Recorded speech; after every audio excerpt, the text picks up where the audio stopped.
Hoje eu vou conversar com vocês sobre Isaías. Então eu pediria que você abrisse a tua Bíblia, Isaías no primeiro capítulo. Isaías capítulo 1. Eu vou fazer a leitura do 10 ao 17.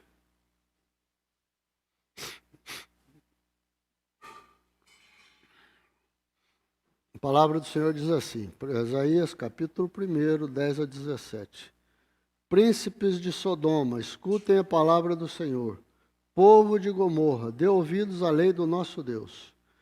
O Senhor diz, de que me serve a multidão dos sacrifícios que vocês oferecem? Estou farto de holocaustos de carneiros, de gordura de animais cevados. Não me agrado do sangue de novilhos, nem de cordeiros, nem de bodes. Quando comparece diante de mim, quem requereu de vocês esse pisotear nos meus átrios? Não me tragam mais ofertas vãs. O incenso é para mim abominação. E também as festas da lua nova aos sábados, e a convocação das assembleias. Não posso suportar iniquidade associada à reunião solene. As festas da lua nova e as solenidades a minha alma as odeia. Já são um peso para mim. Estou cansado de suportá-las. Quando vocês estendem as mãos, eu fecho os meus olhos. Sim, quando multiplicam as tuas orações, não as ouço, porque as mãos de vocês estão cheias de sangue. Lavem-se, purifiquem-se, tirem da minha presença a maldade dos seus atos. Parem de fazer o mal, aprendam a fazer o bem, busquem a justiça, repreendam o opressor, garantam o direito dos órfãos e defendam a causa das viúvas. Irmãos, o profeta Isaías, aqui ele é definido aqui como filho de Amós, né? Ele é um dos profetas considerados profetas maiores, né? Muitos estudiosos consideram ele o maior profeta do Velho Testamento, porque a quantidade dos seus escritos, né, aquilo que ele produziu, aquilo que ele escreveu no seu tempo, é uma quantidade muito grande, né? Ele profetizou em Judá por cerca de 40 anos. Aí mais ou menos aí do ano 740 a 700 antes de Cristo. Embora há outros estudiosos que acham que foi até um pouco mais. Talvez tenha chegado a 60 anos o tempo dele. O seu ministério foi tão longo que ele percorreu o governo de 4 reis lá em Judá, né? Uzias, Jotão, Acás e Ezequias.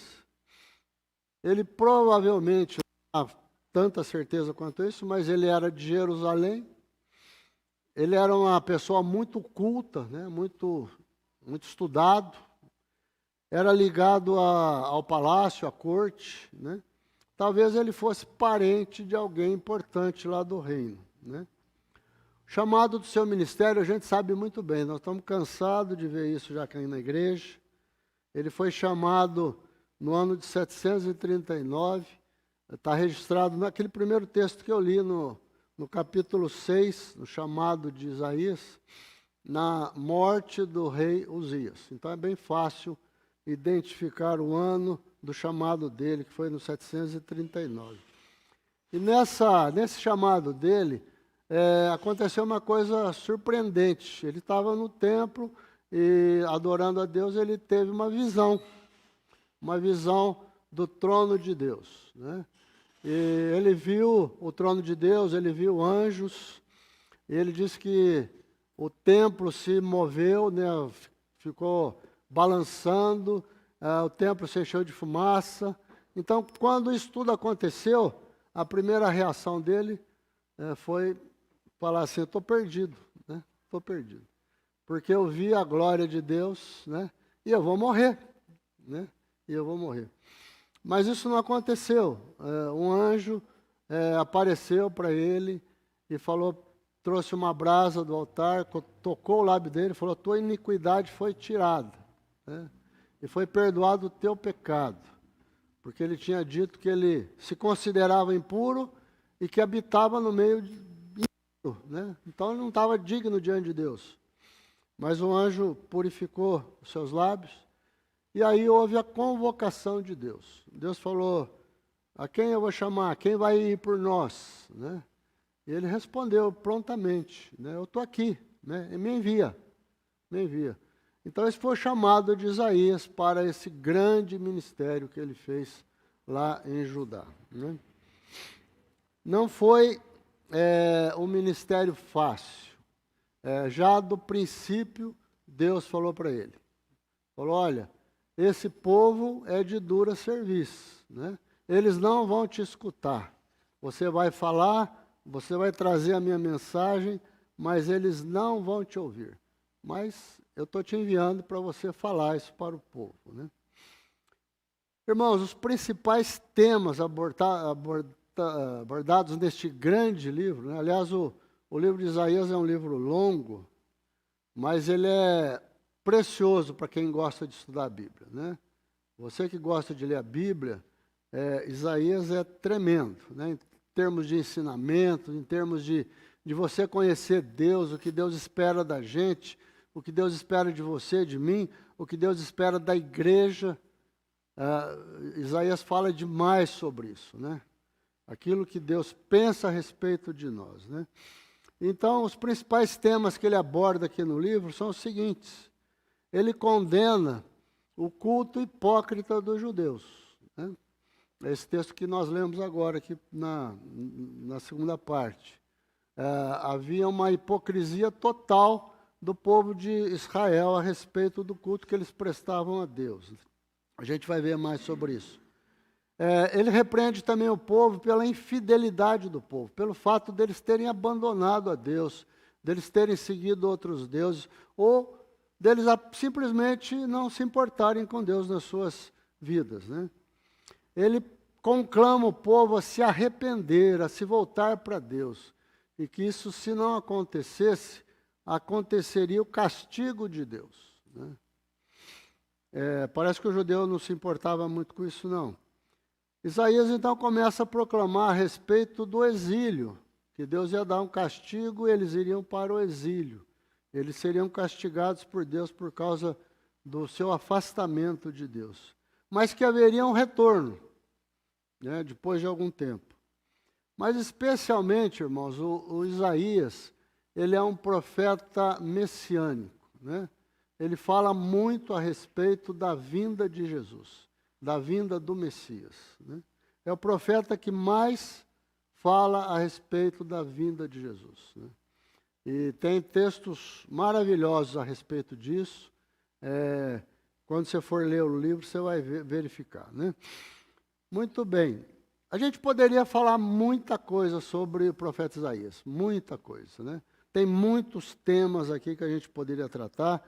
Aliás, o livro de Isaías daria para fazer mensagem aí 1 ano, se a gente quisesse, né? Mas eu quero me concentrar apenas no início do livro dele, né?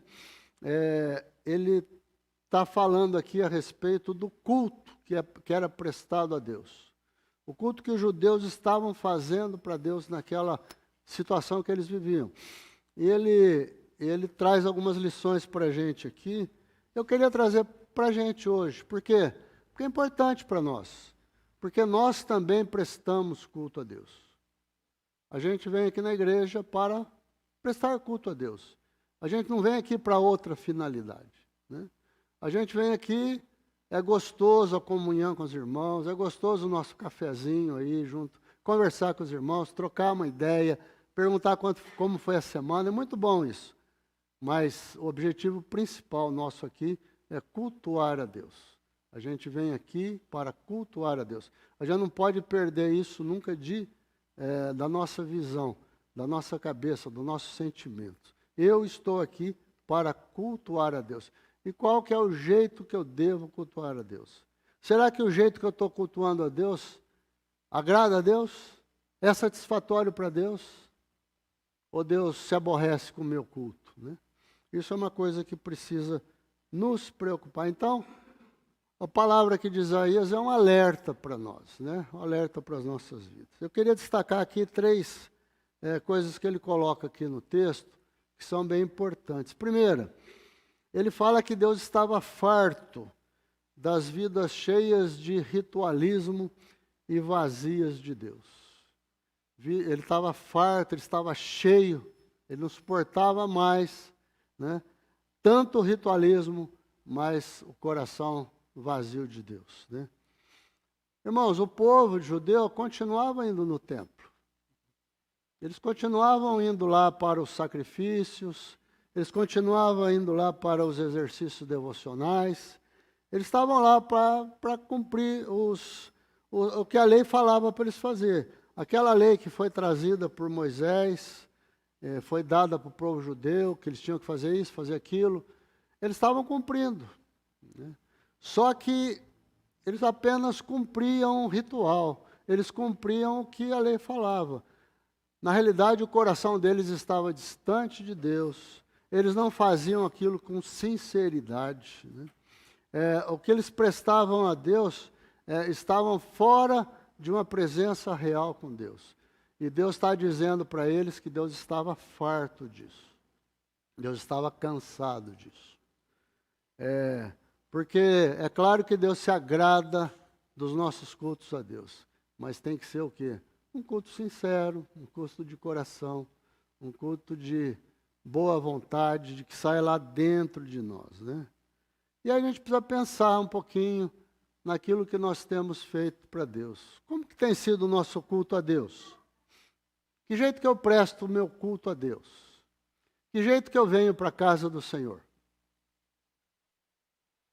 Eu me preparo para isso?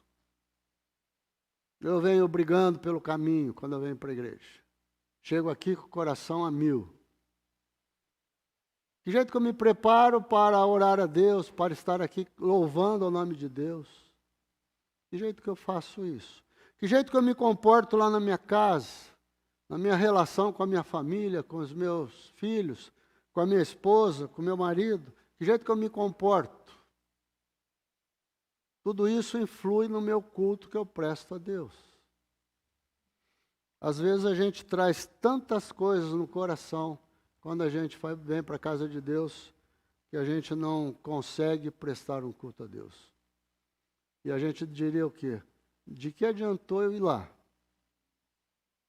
Eu nem consegui prestar atenção na mensagem, eu não consegui prestar atenção nos cânticos, eu não consegui prestar atenção nas orações, porque meu coração estava um rebuliço. A gente não pode vir aqui por obrigação, por cumprir um compromisso. Eu tenho que estar na igreja domingo. Eu tenho que estar no culto domingo, senão a semana vai parecer que não é semana. Vai ficar faltando alguma coisa. Não tem que ser esse o objetivo da gente vir aqui. O objetivo da gente vir aqui tem que ser adorar a Deus, cultuar a Deus, entregar para Ele o nosso melhor, né? O melhor de cada um de nós para Deus. Segunda lição que eu queria pegar do texto aqui para nós, o texto fala que Deus estava farto de vidas cheias de falsas alegrias. Deus estava farto de vidas cheias de falsas alegrias. O que eram as falsas alegrias? Irmãos, os judeus tinham as festas lá, né? Eles tinham algumas festas que eles faziam durante o ano. Eram festas que foram, algumas delas, determinadas por Deus, né? Lá desde o Monte Sinai, Deus já tinha determinado algumas festas que os judeus deveriam realizar todo ano. Pelo menos 3 festas era importante que eles realizassem, mas os judeus faziam outras. E qual era a importância dessas festas? Era simplesmente um momento de alegria, de comunhão? Era também, mas era um momento de se aproximar de Deus, de se lembrar de Deus, de pensar em Deus, de pensar o que Deus tinha feito na vida deles, daquele povo. O que Deus estava fazendo no dia a dia deles, né? E a palavra aqui de Isaías para o povo de Judá é o seguinte: vocês estão vindo para a festa de vocês, vocês estão cheios de alegrias, mas é uma alegria falsa, porque essa alegria não vem do coração, é uma alegria exterior. Vocês estão apenas se alegrando porque estão ali se divertindo. Mas não existe nenhum sentimento de você estar se lembrando de Deus, estar se lembrando o que Deus fez por você. O que Isaías está dizendo aqui, irmãos, é como se nós estivéssemos vindo para a igreja para um culto de Páscoa, um culto da ressurreição, ou um culto de Natal, cheio de alegria, cheio de contentamento, mas nem se nos lembrássemos de nada a respeito de Deus, de Jesus, que Ele é a razão dessas coisas todas. E Deus estava reclamando isso dos judeus. Eles estavam se reunindo, estavam felizes, mas nem sabiam por quê, né? E nós temos uma alegria diferente, né, irmãos? Quando a gente comemora a ressurreição de Jesus, a Páscoa, quando a gente comemora o Natal, a gente tem um sentido nisso tudo, né? Nessa festa a gente tem um sentido, a gente tem um objetivo, né? Tem muita gente que cultua também diversas formas por aí, sem prestar atenção que existe um Deus atrás disso tudo. Nós não podemos ser assim. Nós temos que prestar atenção que há um Deus por trás das nossas vidas, tomando conta das nossas vidas, e que é a razão de todas essas coisas. E os judeus estavam se esquecendo disso. Olha o que Deus fala para eles. Não continueis a trazer ofertas vãs, elas são para mim abominação. Ou seja, eles nessas festas, eles até traziam as ofertas, que era para trazer. Traziam as coisas lá para comer. Só que não era de coração, não era sincero, né? E a gente sabe, irmãos, que aquilo que a gente não faz de coração sincero não serve para nada diante de Deus. E essa é uma realidade. Se você não faz de coração sincero, não serve para nada. Se você faz simplesmente para cumprir um compromisso, não vamos agradar a Deus com isso. Deus fica olhando para nosso coração, para a nossa vida. A palavra de Deus lá em Romanos fala bem próximo para a gente disso aí, né? Romanos 12, 1 e 2. Rogo-vos, irmãos, pelas misericórdias de Deus, que vocês apresentem o vosso corpo por sacrifício vivo, santo e agradável a Deus, que é o vosso culto racional. E não vos conformeis com este século, mas transformai-vos pela renovação da vossa mente, para que experimenteis qual seja a boa, agradável e perfeita vontade de Deus. É esse culto que Deus quer de nós, né? É essa maneira que Ele quer que a gente se apresente para Ele, né? É um culto vivo, santo e agradável a Deus. É isso que Ele quer de nós. Mas há uma terceira lição que eu queria destacar aqui no texto para nós, irmãos. Deus também estava farto de religiosos cheios de iniquidade, né? Olha só, né? Religiosos cheios de iniquidade. O texto diz assim: não posso suportar iniquidade associada ao ajuntamento solene. O que era o ajuntamento solene? Quando o povo se reunia para adorar a Deus, né? No templo, né? Eles se reuniam lá para adorar a Deus, para apresentar os sacrifícios, para falar com Deus, para colocar suas ofertas diante de Deus. Só que como que estava a vida? Cheia de iniquidade. E Deus está falando que Ele não conseguia suportar isso. Uma vida cheia de iniquidade e o ajuntamento solene. Isso estava chamando muita atenção de Deus, o profeta estava colocando dessa forma. E os judeus estavam vindo para o templo dessa maneira. Ou seja, eles não estavam se importando com a vida deles. O dia a dia deles, eles estavam tocando do jeito que eles queriam.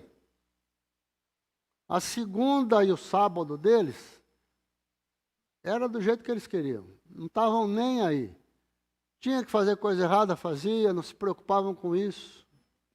E aí, no dia de ir para o templo, eles vinham lá para o templo, se reuniam para fazer o seu sacrifício, para pedir perdão para Deus, para colocar suas coisas diante de Deus. E Deus está falando que não podia suportar essas coisas. Era difícil demais para Deus ficar olhando para a vida deles, uma vida cheia de pecados, e de repente eles aparecem diante de Deus para prestar culto. Isso é um alerta para nós, irmãos. É um alerta para as nossas vidas. Como que está a nossa vida diante de Deus? Como que eu tenho vivido os meus dias? Como que eu vivo de segunda a sábado? Por que a gente fala assim de segunda a sábado? Porque parece que a gente, fora do tempo, se esquece um pouco da vida espiritual, né? Não, nós temos que viver a nossa vida espiritual em todo o tempo.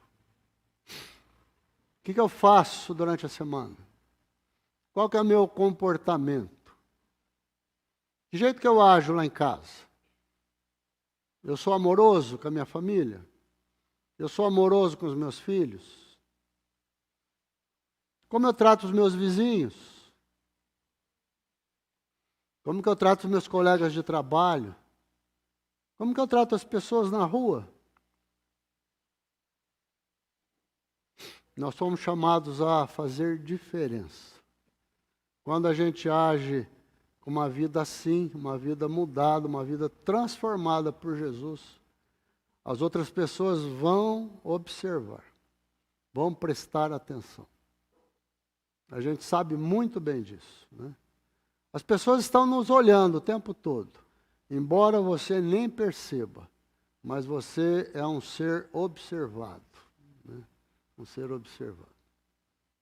Lá no teu trabalho, não imagine você que você é um agente secreto de Deus lá, não. As pessoas sabem que você é crente, né? E elas vão olhar o teu comportamento, né? E o teu comportamento vai fazer diferença para elas. Na tua família, mesma coisa, né? Eu sei que você quer evangelizar os teus parentes. A gente tem prazer nisso, a gente gosta de fazer isso. A gente não sabe como. Começa pelo testemunho, né? Começa pelo testemunho. Então, o que Isaías está trazendo aqui para o povo judeu, e está trazendo para nós aqui hoje, né? É a importância da gente ter uma vida de adoração a Deus, mas uma vida de sinceridade a Deus, né?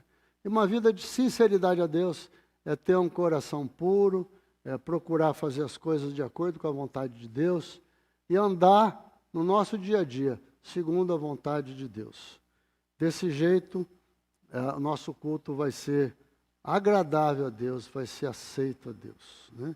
A gente sabe que Deus não se agrada da adoração de tolos, nem da adoração de hipócritas. Que a gente nunca seja assim diante de Deus. Que Deus nos ajude a andar na sua presença dessa forma. Amém? Senhor, nós te agradecemos, ó Pai, pela tua palavra. Te agradecemos pelos escritos aqui de Isaías, ó Pai, que nos adverte a respeito do nosso culto a Ti.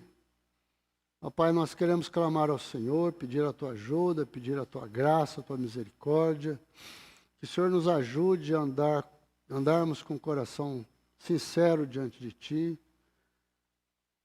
Traz a nossa memória, traz a nossa lembrança, as coisas que temos feito que desagradam a Ti, Senhor. Nos perdoe, Senhor, nos purifique. E, ó Pai, que a nossa vida seja agradável na Tua presença, Senhor. Que o nosso culto seja aceito na Tua presença. Nós oramos, ó Pai, queremos Te agradecer pela Tua graça, pela Tua presença em nós.